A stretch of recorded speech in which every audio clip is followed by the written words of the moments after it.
I was always a bad typist, and I never learned to spell because I didn't wanna. I never learned properly how to drive an automobile, and I bought my first one off a used car lot for 35. Got in with my drunken lady and almost ripped off the side of a hospital making my first left turn. I didn't want to learn music because I disliked the teacher with her white wig and her powdered face. I got stuck in the ROTC, Reserve Officers Training Corps, because I didn't want to be an athlete, and they put me in a manual of arms competition, and I didn't want to win, and I won.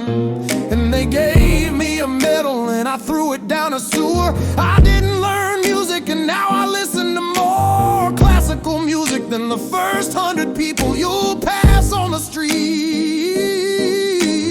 I disdain money, and my first wife was a millionairess. She got rid of me, and I never had any more wives. I hated poets, and I hated poetry, and I began to write poetry.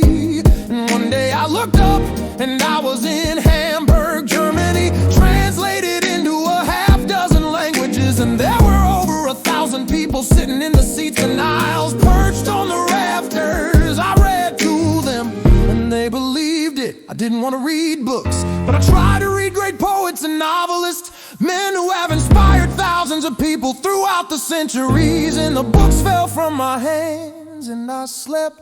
I went to museums of art and looked at the great paintings, and I was bored. I didn't worry about it. I don't consider myself inadequate, I consider them inadequate. It is difficult for me to get interested or angry when a cop stops me for some infraction. I simply sink into some great sea of disgust. Do you want to know what you did, sir? He asked me. No, I say I have the same trouble with women. Look, you just sit and don't say anything they say. Now something is wrong if you just sit there and don't say anything. I drain my drink and pour another. Look, they say let's talk, let's work things out. I don't want to work things out. I tell them I don't even want to write, and when I write off times a strange word will slip in, and I'll leave it in, or I'll make a typing error. Say I will mean to hit a G and I'll hit an H, and if it happens at the beginning of a word, then I'll use a word beginning with H. It doesn't matter. Even as a horse player, I sometimes don't care. Once I was driving to Mexico from LA to go to Caliente racetrack, and rage dogs of the way down.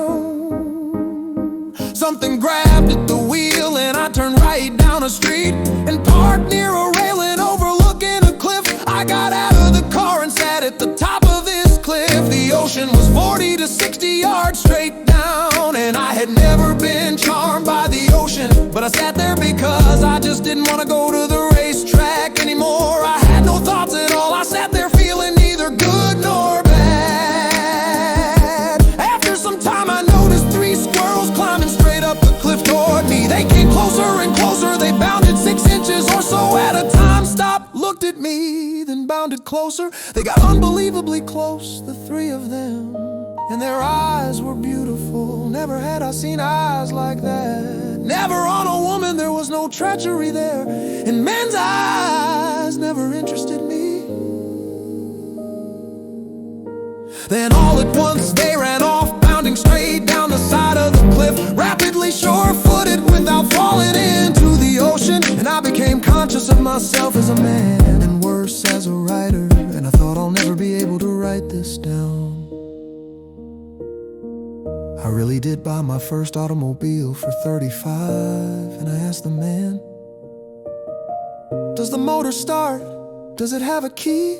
It didn't have any springs or reverse gear, and to make the headlights work I'd have to hit a hard bump in the road, and I had to park it on a hill to get it started. It ran for 2 years without my changing the oil, and when the car finally died, I just left it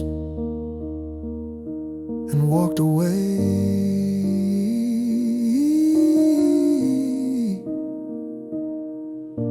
The drunken lady who had been along for that first ride past the hospital, she lived a little longer with me and without me, but mostly with me, she died, and I buried her one warm afternoon north of Anaheim. And the best thing I liked about her was she never said, "Let's talk this thing out." She was a typist for a large downtown furniture store, and she had the most beautiful legs I have ever seen before. Since I should have loved her more than I did, but I didn't wanna.